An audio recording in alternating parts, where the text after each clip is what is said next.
Hello दोस्तों, मेरा नाम रविकांत भारती है और मैं स्वागत करता हूं आप सभी का अपने YouTube चैनल हेल्थ स्कूल में। दोस्तों, आज हम लोग जानेंगे, अभी तक हम लोगों ने क्या जाना। हम लोगों ने पार्ट 1 और पार्ट 2 में जाना कि नाड़ी परीक्षण कर वात पित्त कफ की स्थिति का कैसे हम पता लगाएं तथा शरीर के अंगों के बारे में हम कैसे पता लगाएं। आइए पार्ट 3 में हम लोग जानते हैं किन किन कार्यों के करने के बाद नाड़ी परीक्षण हमें नहीं करवाना चाहिए और जो नाड़ी का दर होता है वह प्रति मिनट कितना होता है, और इसके साथ हम नाड़ी को कैसे परीक्षण करें कि रिजल्ट सबसे ज़्यादा आए, हम ज़्यादा से ज़्यादा समझ पाएं कि सामने वाले को क्या तकलीफ है। तो पहला है खाना खाने के बाद, शराब पीने के बाद, मसाज के बाद और धूप में रहने के बाद। खाना खाने के बाद हमें पल्स डायग्नोसिस नहीं करवाना चाहिए। शराब पीने के बाद भी हमें नाड़ी परीक्षण नहीं करवाना चाहिए। अगर आपके शरीर का मसाज हुआ है तो मसाज के बाद भी आप नाड़ी परीक्षण न करवाएं। यहाँ धूप होगा दोस्तों, धूप में बहुत देर रहे हैं तो भी आपको नाड़ी परीक्षण नहीं करवाना चाहिए।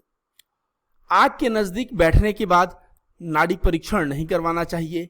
बहुत ज़्यादा शारीरिक मेहनत किए हों उसके बाद आपको पल्स डायग्नोसिस नहीं करवाना चाहिए।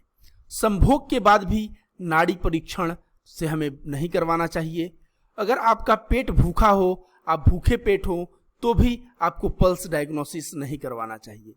नहाने के तुरंत बाद भी पल्स डायग्नोसिस नहीं करवाना चाहिए। दोस्तों, इतने चीज़ों के बाद हमें नाड़ी परीक्षण नहीं करवाना चाहिए, क्योंकि अगर हम करवाएंगे तो भी हमें एग्जैक्ट नाड़ी परीक्षण का जो रिजल्ट है वह नहीं आएगा और हमारे स्वास्थ्य की स्थिति के बारे में एग्जैक्ट जानकारी नहीं मिल पाएगी। इसलिए इन कार्यों करने के बाद आप नाड़ी परीक्षण न करें। आइए जानते हैं किस उम्र में नाड़ी का दर कितना होता है। तो दोस्तों, जब बच्चा गर्भ में रहता है तो गर्भ में 160 पल्स पर मिनट बच्चे का चलता है। जन्म के बाद बच्चे का जो पल्स है वह पल्स रेट 140 प्रति मिनट हो जाता है। 1 साल जब हो जाता है तो 1 साल के बच्चे का 130 पल्स रेट रहता है, प्रति मिनट 130 बार धड़कता है।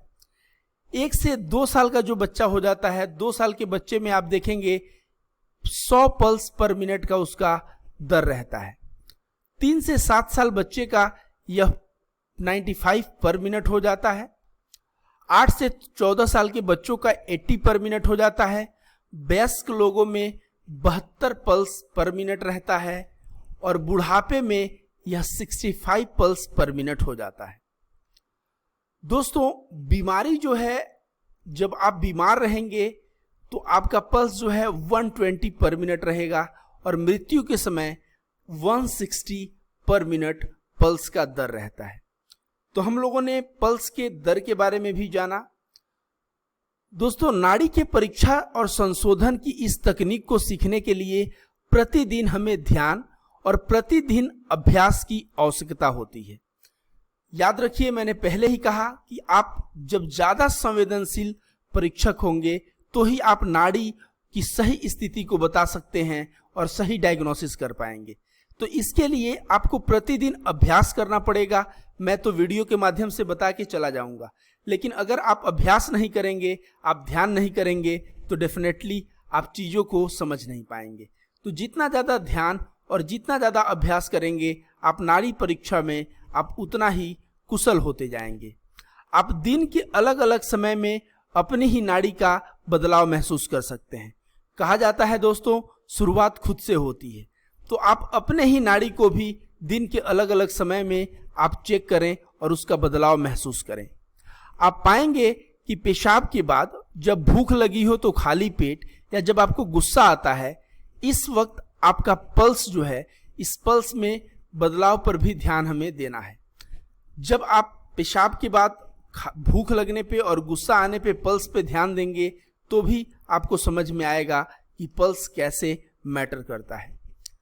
इस तरह के बदलाव को देखते हुए आप सीखना शुरू करेंगे और पल्स के बारे में जानना शुरू करेंगे।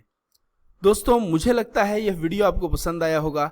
इसे लाइक करें, शेयर करें और हमारे YouTube चैनल को सब्सक्राइब करना बिल्कुल ना भूलें। बहुत बहुत धन्यवाद।